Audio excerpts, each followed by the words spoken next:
তার মানে ইসলাম একটা পরিপূর্ণ জীবন বিধান। আপনি ইসলাম ছাড়া অন্য মত, অন্য পথ, অন্য নীতি, অন্য আদর্শ যদি গ্রহণ করেন, আপনি হয়ে যাবেন ক্ষতিগ্রস্তদের অন্তর্ভুক্ত। বলেন নাউযুবিল্লাহ। কেননা ইসলাম পরিপূর্ণ। আফাতুমিনুনা বিবাদিল কিতাবি ওয়া তাকফুরুনা বিবাদ। আল্লাহ বললেন, তোমরা কি ইসলামের কিছু মানবে, কিছু মানবে না? তোমরা কি কিতাবের কিছু মানবে, কিছু মানবে না? আল্লাহ রাব্বুল আলামিন জানিয়ে দিলেন ইসলাম পরিপূর্ণভাবে মানতে হবে। তুমি যদি সুবিধাবাদ, জিন্দাবাদ মোমেন হতে চাও, তুমি সেটা পারবে। কিন্তু আমাদের সমাজে এরকম অসংখ্য লোক আছে, 5 ওয়াক্ত নামাজও পড়ে, শতকরা 10 টাকা সুদও খায়, আছে না নাই? 5 ওয়াক্ত নামাজও পড়ে, নিজেকে হাজী সাহেব দাবি করে, জেনা, ব্যভিচার, অশ্লীলতা, গান বাজনা, বেহায়াপনা, বেলাল্লাপনার সাথে যুক্ত, আছে না নাই? মাহফিলেও যায়, মেলাতেও যায়, আছে না নাই? মাহফিলেও যায়, পূজাতেও যায়, আছে না নাই? মসজিদেও যায়, মন্দিরেও যায়, আছে না নাই?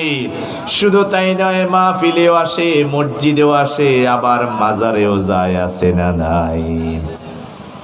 মসজিদে গিয়ে আল্লাহর কাছে প্রার্থনা করে, আল্লাহর কাছে চায়, মাজারে গিয়ে বাবার কাছে চায়, আছে না নাই?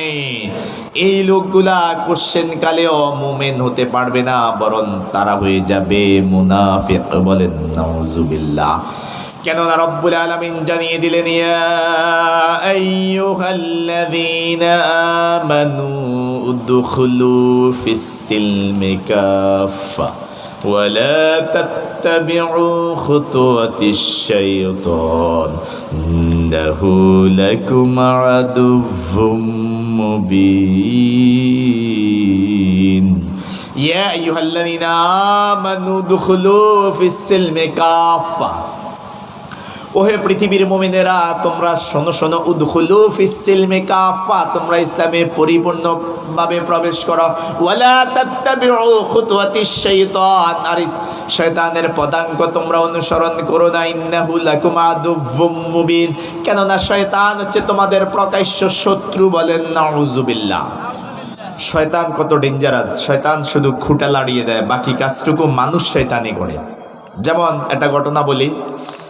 এক রাজা মশাই শখ করে একটা ছাগল পালত। শয়তান রাজ প্রাসাদের সামনে দিয়ে প্রায় সময় যায়। রাজা মশাই ছাগলটা তার রাজ দরবারের সামনে বেঁধে রাখত। শয়তান একদিন চিন্তা করলো, আজকে রাজ দরবারে একটু শয়তানি করি। রাজা ছাগলটা বেঁধে রাখলো। শয়তান পাশ দিয়ে যাচ্ছে, আস্তে করে খুঁটাটা একটু নাড়াই দিছে, ছাগল উঠে গেছে। খুঁটা তুলে একেবারে রাজ দরবারে রানীমার অন্দরমহলে গিয়ে হাজির। সেখানে রানীমা যেখানে সাজগোজ করে, সেখানে লুকিং গ্লাস আছে। রানীমা মুখ দেখে যখন সাজগোজ করে, ছাগল ওই রুমে গিয়ে হাজির। ছাগল ওই গ্লাসের দিকে, আয়নার দিকে তাকিয়ে দেখলো আরেকটা ছাগল। ছাগলের খুব রাগ হইল, কিরে, আমারে রাজা আদর যত্ন করে পালে, আবার ভিতরে আরেকটা রাখে, আমারে সবসময় বাহিরে রাখে, আর ঘরের ভিতরে আরেকজন রাখে। ছাগলের খুব রাগ হইল, আমারেও ভিতরে রাখতো, তাইলে তার সমস্যা হতো না। এখন ওই ছাগলের খুব রাগ হলো, আয়নার মধ্যে গুতা মারছে শিং দিয়ে, গ্লাস ভেঙে সুরমার বিশাল একটা আওয়াজ হলো। রানীমা বেরিয়ে আসছে তার রুম থেকে, কাজের লোকেরা আসছে। রানীমা বলল, কি হয়েছে, কি হয়েছে? এখন কাজের পুরুষ লোক যারা, তারা বলে, রানীমা আমরা কিছুই জানি না, আমরা উপরে দেখলাম ছাগল রক্তাক্ত হয়ে পড়ে আছে। কাজের মেয়েটাকে আমরা দেখলাম, যা জানে কাজের মেয়ে জানে, আমরা কিছুই জানি না। রানীমার খুব রাগ হলো, ছাগলের এই অবস্থা হলো, গ্লাস ভেঙে গেছে। রানীমা কাজের মেয়েরে দিছে মাথার মধ্যে এক বাড়ি, সাথে সাথে কাজের মেয়ে গেছে মারা। বিশাল আওয়াজ হলো, মেয়ে দিছে চিৎকার। রাজা তার অন্দরমহল থেকে আবার বেরিয়ে আসছে। কি হয়েছে? এত কিছু দেখার পরে রাজার মাথা হয়ে গেল গরম। কিরে, আমার এই রাজ্যে এত ঘটনা, আমার অন্দরমহলে এত ঘটনা, কি হয়েছে? কাজের লোকেরা বলে, রাজা সাহেব আমরা কিছুই জানি না, সব রানীমা জানে। এই কাহিনী। রাজার তো মেজাজ এত গরম হয়েছে, রানীমারে দিছে মাথার মধ্যে আরেক বাড়ি, সাথে সাথে রানীমা গেছে মারা। পুরো রাজ্যে অস্থিরতা দেখা দিল যে রাজা তো পাগল হয়ে গেছে। যেই রাজা নিজের বউকে মেরে ফেলতে পারে, রানীমাকে মেরে ফেলতে পারে, সে তো প্রজাদেরকেও মেরে ফেলবে। এই রাজা মানি না, পদত্যাগ চাই। পুরা রাজ্যে অস্থিরতা। তাইলে শয়তান খুঁটে লাড়ছে শুধু, আর পুরা রাজ্যে অস্থিরতা। শয়তান শুধু খুঁটা লাড়ে, আর বাকি কাজগুলা মানুষ শয়তানে করে। এই জন্যই আল্লাহ রাব্বুল আলামিন কোরআনুল কারীমের সর্বশেষ সূরার সর্বশেষ আয়াত সূরা নাসের মধ্যে বলছেন, মিনাল জিন্নাতি ওয়ান নাস। মানুষ শয়তান থেকেও পানা চাইতে হবে। জিন শয়তান আর মানুষ শয়তান পার্থক্য বিশাল। জিন শয়তান কোনোদিন কাউকে খুন করছে নি? খুন করছে দেখছেন? কখনো খুন করে নাই, মানুষ মারে নাই, জানা ব্যভিচার করে নাই। কিন্তু মানুষ শয়তান জানা ব্যভিচার করে, মানুষকে খুন পর্যন্ত করে, একজনের সাথে আরেকজনের গিরিঙ্গি লাগায়, আছে না নাই? এই জন্য জিন শয়তানের চাইতে মানুষ শয়তান মারাত্মক, এরকম আমাদের সমাজে আছে না নাই? যেটাকে আমরা আঞ্চলিক ভাষায় নাড়া বলি, নাড়া, আছে না নাই? অথচ রব্বুল আলামিন জানিয়ে দিলেন, ইয়া আইয়ুহাল্লাযীনা আমানু উদখুলু ফিস-সিলমি কাফা ওয়া লা তাত্তাবিউ খুতুওয়াতিশ শাইতান ইন্নাহু লাকুম আদুవ్বুম মুবিন। আল্লাহু আকবার। ওহে ঈমানদারেরা, তোমরা ইসলামে পরিপূর্ণভাবে প্রবেশ করো, শয়তানের পদাঙ্ক অনুসরণ করো না, কেননা শয়তান হচ্ছে তোমাদের প্রকাশ্য শত্রু। সুতরাং শয়তানকে প্রায়োরিটি দেওয়া যাবে না, শয়তানকে প্রাধান্য দেওয়া যাবে না। সুতরাং আমাকে আপনাকে ইসলামের ভিতরে পরিপূর্ণভাবে প্রবেশ করতে হবে। আপনি যদি ইসলামও মানেন, ইসলামের এগেনিস্টে যত তন্ত্রমন্ত্র নীতি আদর্শ আছেন সেইগুলোও মানেন, আপনি মোমেন থাকতে পারবেন না। সেজন্যই রব্বুল আলামিন জানিয়ে দিলেন, ومن يبتغ غير الإسلام دينا فلن يقبل منه وهو في الآخرة من الخاسرين. Without Islam, any kind of ideology will be not accepted by Allah in the day of judgment. ইসলাম ছাড়া অন্য মত, অন্য পথ, অন্য নীতি, অন্য আদর্শ কেউ যদি গ্রহণ করে, তার আখিরাতকে ধ্বংস করে দিবেন একজন। চিৎকার দিয়ে বলেন তিনি কে? রব্বুল আলামিন সেজন্য আরো জানিয়ে দিলেন, আফাতুমিনুনা বিবাদিল কিতাবি ওয়া তাকফুরুনা বিবাদ। তোমরা কি কিতাবের কিছু মানো, কিছু মানবে না? আপনি ঢাকায় যাবেন, লাকসাম থেকে তিশা বাসে উঠলেন, হেলো বাসে উঠলেন, বাসে উঠে আপনি সিটে বসে, সিটের মধ্যে বসার পরে জানালা দিয়ে আপনার বাম হাত বের করে দিলেন, মাথা বের করে দিলেন, আপনি আপনার বডি বাসের ভিতরে রাখলেন, হাত এবং মাথা যদি বের করে দেন, এই অবস্থায় অ্যাক্সিডেন্ট হওয়ার সম্ভাবনা আছে না নাই? অনুরূপভাবে আপনি ইসলামের ভিতরেও প্রবেশ করলেন, মুমিনও দাবি করলেন, আবার ইসলামের এগেইনস্টে যত তন্ত্র মন্ত্র নীতি আদর্শ আছে সেইগুলো গ্রহণ করলেন। বাসের ভিতরে নিজের বডি রেখে মাথা বের করে দিলে যেমনি ভাবে অ্যাক্সিডেন্ট হওয়ার সম্ভাবনা আছে, অনুরূপভাবে নিজেকে মুমিন দাবি করার পরেও ইসলামের এগেইনস্টে তন্ত্রমন্ত্র নীতি আদর্শ গ্রহণ করেন, তেমনি ভাবে আপনি ক্ষতিগ্রস্ত হয়ে যাবেন। ফামাইয়াকফুর বিত্তাগুত ওয়া ইউমিন বিল্লাহ, যখন নিজেকে মুমিন হিসাবে দাবি করবেন, ইউমিন বিল্লাহ, আল্লাহর প্রতি বিশ্বাস স্থাপন করার পরে, ফামাইয়াকফুর বিত্তাগুত, তাগুতের বুকে লাথি মারতে হবে। তাগুত মানে হচ্ছে শয়তান, তাগুত মানে হচ্ছে ইসলামের এগেইনস্টে যত তন্ত্র মন্ত্র নীতি আদর্শ আছে। তাগুত মানে হচ্ছে ইসলামী সংস্কৃতির বিপরীত যত সংস্কৃতি আছে, গান বাজনা, বেহায়াপনা, বেলাল্লাপনা, যত শয়তানি আছে সবগুলাকে বলা হয়েছে তাগুত। সুতরাং এই তাগুতের সাথে সম্পর্ক রাখা যাবে না। কিন্তু আমাদের সমাজে অসংখ্য মানুষ আছে, শতকরা 10 টাকা সুদ খায়, মসজিদে যায়, মসজিদের সভাপতি সেক্রেটারির দায়িত্ব পালন করে, আছে না নাই? হাজী সাহেব হজ করে এসেছে, 10 টাকা সুদ খায় কি খায় না? অথচ রব্বুল আলামিন জানিয়ে দিলেন, ইয়া আইয়ুহাল্লাযীনা আমানু ইত্তাকুল্লাহা ওয়া যারু মা বাকিয়া মিনার রিবা ইন কুনতুম মুমিনিন। O you who believe fear Allah, avoid all things of interest. সুদের যত বকেয়া আছে সমস্ত বকেয়া তোমরা ছেড়ে দাও। ইফ ইউ আর মুমিন, যদি তোমরা মুমিন হও, তার মানে এই আয়াতের আলোকে যারা সুদ খায় তারা কখনো মুমিন হতে পারে। কিন্তু আমাদের সমাজে শতকরা 10 টাকা সুদ খায়, আবার নিজেকে মোমেন দাবি করে, মুসল্লি দাবি করে, প্রথম কাতারেও যায়, হাজী সাহেব আছে না নাই? যারা সুদ খায় তারা কখনো মুমিনের কাতারে নিজেকে নাম লেখাতে পারবে না। বিশ্বনবী সাল্লাল্লাহু আলাইহি সাল্লাম জানিয়ে দিলেন, লিররিবা সাবউনা জুজান আইসারুহা আইয়ানকাহা উম্মাহু।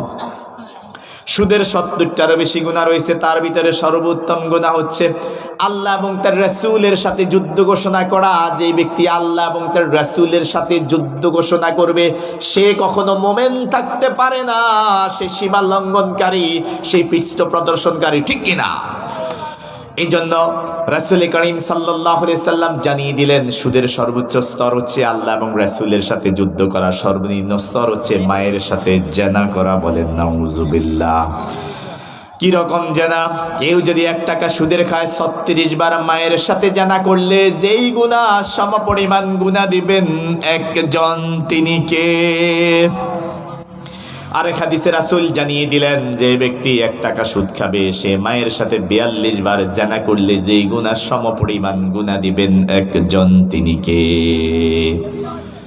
বাংলাদেশে সুদ প্রতিষ্ঠিত, জানেন তো সবাই। এই যে আমি এতক্ষণ সুদের বিরুদ্ধে বললাম, আমি নিজেও সুদের সাথে জড়িত। কেমনে? এই যে আমি চাকরি করি, মাস শেষে যে বেতন সরকার আমাকে দেয়, এটা ব্যাংকের মাধ্যমে দেয়। সারা বাংলাদেশে সুদ প্রতিষ্ঠিত। মাননীয় প্রধানমন্ত্রী শেখ হাসিনাও যদি ইচ্ছা করেন বাংলার জমিন থেকে সুদ তাড়াতে পারবেন না। কেন? কারণ এই দেশে সুদ রাষ্ট্রীয়ভাবে কায়েম। বাংলাদেশ ব্যাংক একটা আছে, জানেন তো?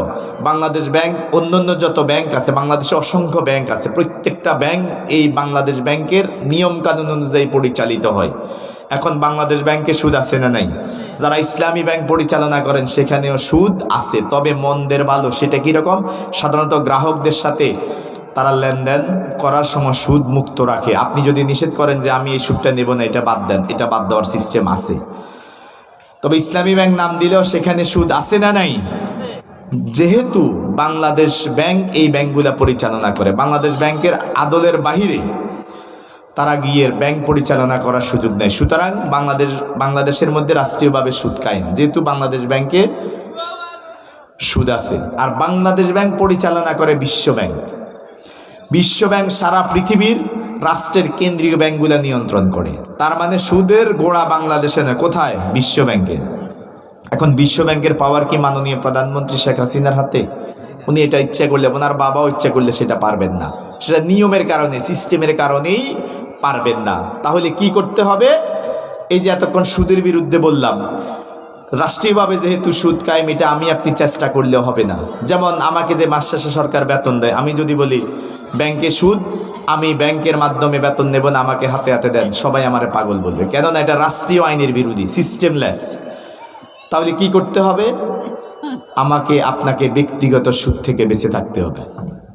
এরকম লোক আমাদের সমাজে আছে না নাই? সে সুদে টাকা খাটাই চলতেছে, 10,000 20,000। আগের যুগে আমরা দেখতাম সুদ গোপনে খাইতো, আর এখন সুদের দোকান খুলে বসে আছে না নাই? বাংলাদেশের 6,500 NGO আছে যাদের কাজে হচ্ছে সুদের কারবার করা, ঠিক কিনা? গ্রাম অঞ্চলের মানুষগুলাকে তারা বোকা বানিয়ে লক্ষ লক্ষ নয় কোটি কোটি টাকা তারা সুদে নিয়ে যাচ্ছে, ঠিক কিনা? তাহলে আমাকে আপনাকে ব্যক্তিগত সুদ থেকে বেঁচে থাকতে হবে। দেখেন ইসলামী অর্থনীতি কত সুন্দর। আপনি যদি ইসলামের নিয়মগুলা ইসলামী শরিয়া মোতাবেক আমাদের রাষ্ট্র পরিচালিত হতো, তাহলে ধরেন আপনাকে ইসলামী ব্যাংক 1 লক্ষ টাকা দিত, আপনি ছোট্ট একটা পান দোকান দিলেন, 1 বছর তারা আপনার সাথে যোগাযোগই করবে না। 1 বছরে আপনি আপনার ব্যবসাটা একটা পর্যায়ে নিয়ে যাবেন। 1 বছর পরে আপনারা তাকে লভ্যাংশ দিবেন বা লোন দিবেন, মুনাজাই দাওয়াত দিবেন, তবে সেটা সুদি কারবারের ভিতরে নয়, সুদের মধ্যে পড়বে না সেটা। এখন দেখা যায় আপনি 1 লক্ষ টাকা কিস্তি নিলেন, একটা পান দোকান দিবেন, আজকে ধরেন শনিবার, আপনি আজকে লোনটা নিলেন, আগামী শনিবার ধরে আপনার কিস্তি শুরু। এখন আপনি কি কিস্তি টানবেন না আপনার ব্যবসা দাঁড় করাবেন? এখন দেখা গেছে শেষ পর্যন্ত আপনি নিজের পায়ে নিজে দাঁড়ানোর জন্য, সংসারটা চালানোর জন্য 1 লক্ষ টাকা লোন নিলেন, এখন দেখা যায় আপনি টোটালি শেষ। আপনি এইটা শোধ করার জন্য আরেকটা লোন নিলেন, ওইটা শোধ করার জন্য আরেকটা নিলেন, এইভাবে আমাকে আপনাকে ফকির বানিয়ে ফেলে, ফতে বসিয়ে দেয়। কবিরা গুনাহ তো আছেই। আগের যুগে সুদ আমরা গোপনে খাইতাম, মেয়ে বড়টা 10,000 টাকা আছে, লই যাও গোপনে, কাউকে বলিও না। আর এখন আমরা সুদের দোকান খুলে বসে আছি, আছে না নাই? আবার বিভিন্ন কৌশলেও আমরা সুদ খাই।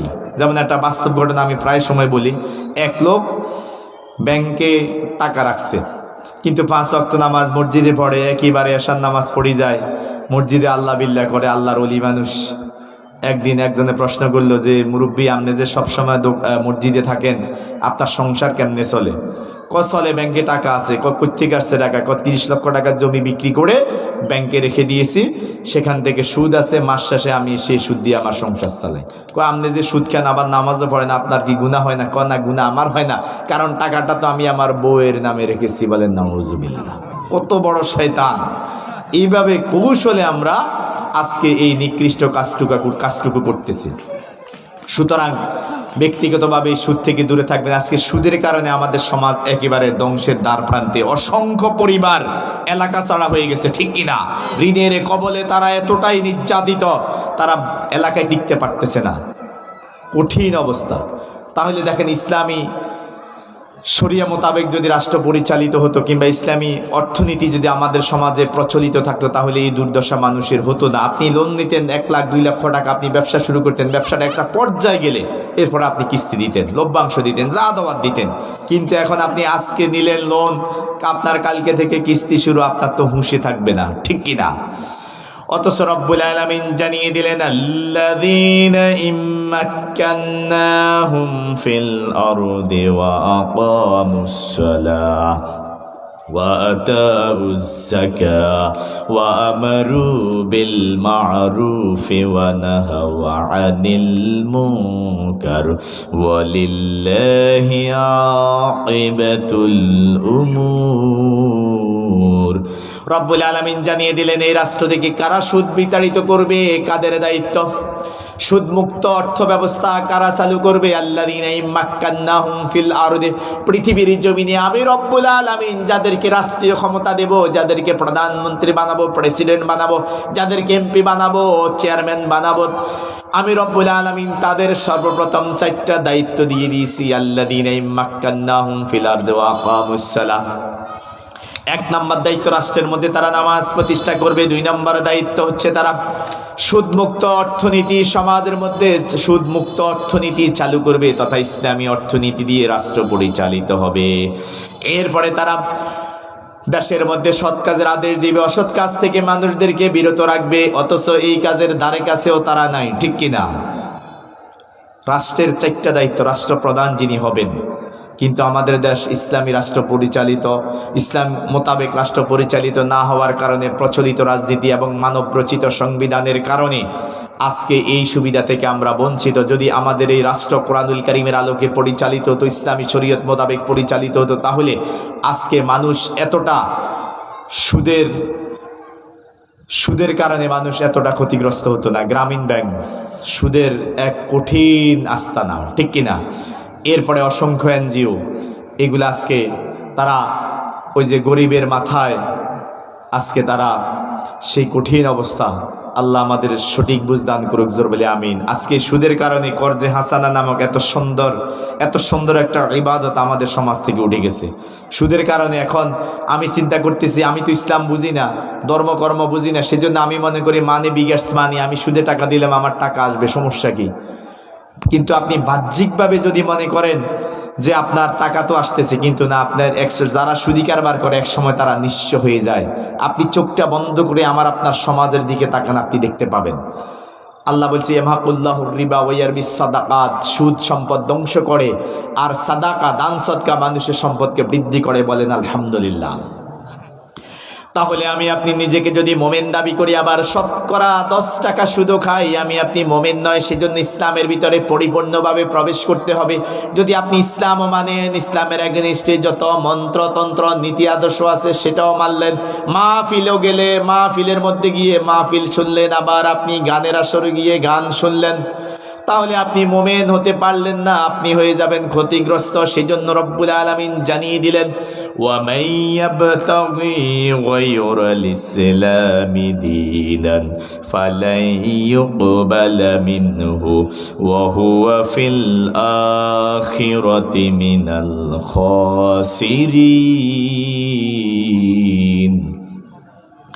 যারা ইসলাম মানবে এবং ইসলামের পাশাপাশি অন্যান্য নীতি আদর্শগুলা সেইগুলা যদি তারা মানে, তাহলে তারা হয়ে যাবে ক্ষতিগ্রস্ত। বলেন নাউজুবিল্লাহ। এরপরে কারা ক্ষতিগ্রস্ত রব্বুল আলামিন জানিয়ে দিলেন, ওয়া মান ইয়াকফুর বিল ঈমানি فقد حبط عمله وهو في الآخرة من الخاسرين ومن يكفر بالإيمان যারা অস্বীকার করে ঈমানের বিষয়টাকে, যারা ঈমান যে বিষয় আনয়ন করতে হবে সেটাকে অস্বীকার করে, ঈমান আনয়ন করতে হবে সর্বমোট 70টারও বেশি বিষয়ের উপরে। আল ঈমান বিদুন সাবউনা শুবাতুন আফদালুহা কাউলু লা ইলাহা ইল্লাল্লাহ ওয়া ইমাতাতুল আযানিত তরিক কাফুল আযানিত তরিক। ঈমানের 70টারও বেশি শাখা প্রশাখা রয়েছে, তার ভিতরে সর্বোত্তম শাখা হচ্ছে লা ইলাহা ইল্লাল্লাহ, এই কথা বলা। ওয়া আদনাহা ইমাতাতুল আযান আই কাফুল আযানিত তরিক, রাস্তা থেকে কষ্টদায়ক বস্তু সরিয়ে ফেলা ঈমানের সর্বনিম্ন স্তর। এই 70টা বিষয়ের উপরে আমাকে আপনাকে বিশ্বাস স্থাপন করতে হবে। তার ভিতরে মৌলিক বিষয় হচ্ছে 7টা। এই 7টার প্রতি বিশ্বাস স্থাপন করতে হবে। কেউ যদি অস্বীকার করে সে হয়ে যাবে কাফের, সে হয়ে যাবে ক্ষতিগ্রস্ত, বলেন নাউজুবিল্লাহ। সেই 7টা কি? রাসূল করিম সাল্লাল্লাহু আলাইহি সাল্লাম জানিয়ে দিলেন, আমানতু বিল্লাহি ওয়া মালাইকাতিহি ওয়া কুতুবিহি ওয়া রুসুলিহি ওয়াল ইয়াউমিল আখির ওয়াল কদরি খায়রিহি ওয়া শাররিহি মিনাল্লাহি তাআলা ওয়াল বা'সি বা'দাল মাউত। আমানতু বিল্লাহি, আল্লাহর প্রতি বিশ্বাস স্থাপন করতে হবে, ফেরেশতার প্রতি বিশ্বাস স্থাপন করতে হবে, সমস্ত আসমানি কিতাব সমূহের প্রতি বিশ্বাস স্থাপন করতে হবে, এই পৃথিবীতে যত নবী এবং রাসূল এসেছেন তাদের প্রতি বিশ্বাস স্থাপন করতে হবে। এই জীবনের পরে আরেকটা জীবন আছে অনন্তকাল, আখিরাতের প্রতি বিশ্বাস স্থাপন করতে হবে। তাকদীরের ভালো দিক মন্দ দিক, ভাগ্যের ভালো দিক মন্দ দিক উভয় দিক বিশ্বাস স্থাপন করতে হবে। মৃত্যুর পরে আমাকে আপনাকে পুনর্জীবন দিবেন একজন, তিনি কে? সেই পুনর্জীবনেও বিশ্বাস স্থাপন করতে হবে। এই 7টা বিষয়ের প্রতিও ঈমান আনয়ন করতে হবে।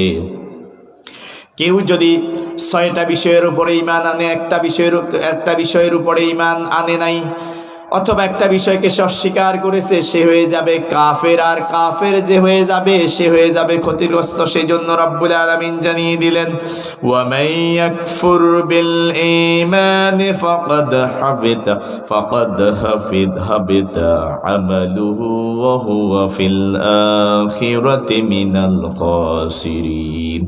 যে ব্যক্তি ঈমান আনয়ন করা বিষয়সমূহকে অস্বীকার করবে, ফাকাদ হাবিতা আমালুহু, আল্লাহ রাব্বুল আলামিন তার আমলকে ধ্বংস করে দিবেন। ওয়া হুয়া ফিল আখিরাতি মিনাল খাসিরিন, তখন সেই ক্ষতিগ্রস্তদের অন্তর্ভুক্ত হয়ে যাবে, বলেন নাউজুবিল্লাহ।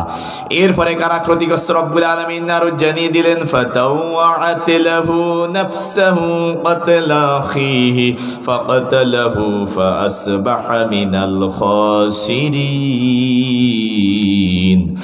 ফাতাওয়াআত লাহু নাফসুহু, অতঃপর তাকে পরচিত করলো, কাতলা আখিহি, প্রিয় ভাইকে হত্যা করার জন্য, ফাকাতালাহু, অতঃপর সে তার ভাইকে হত্যা করলো, ফাআসবাহা মিনাল খাসিরিন, ফলে সে ক্ষতিগ্রস্তদের অন্তর্ভুক্ত হয়ে গেল।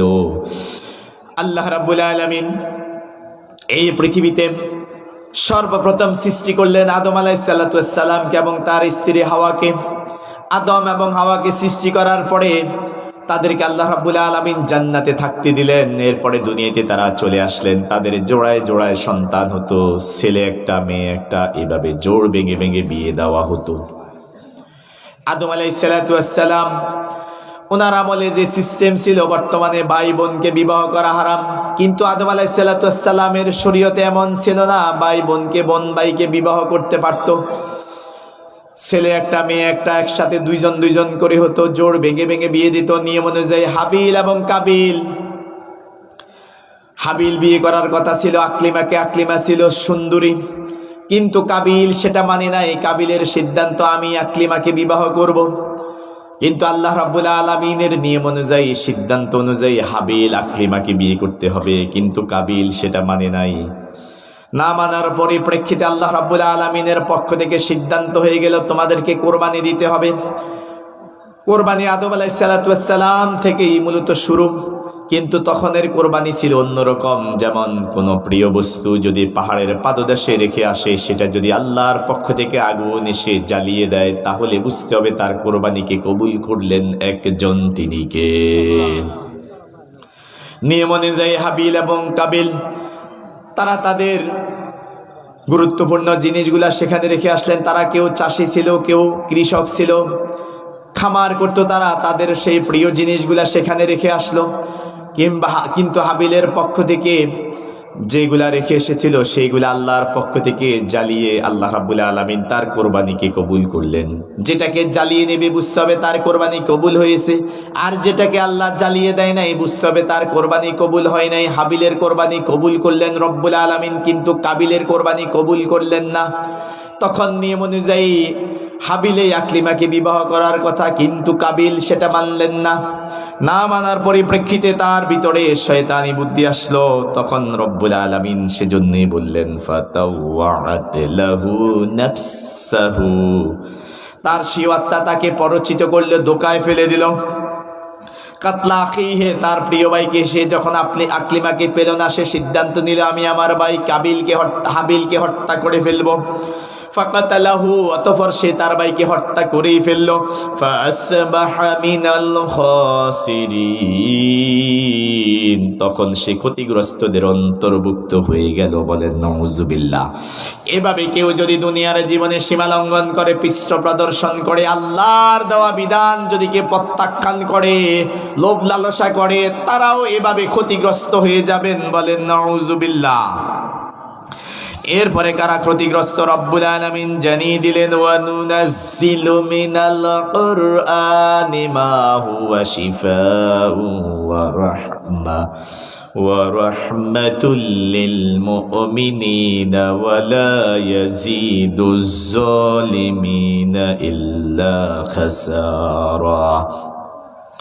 ওয়ানুনাজ্জিলু মিনাল কুরআনি মা হুয়া শিফাউ ওয়া রাহমা, আমি এই কুরআনুল কারীমকে নাজিল করেছি মা হুয়া শিফাউ ওয়া রাহমা, শিফা হিসাবে, রোগের ঔষধ হিসাবে আমি এই কোরআনকে সৃষ্টি করেছি।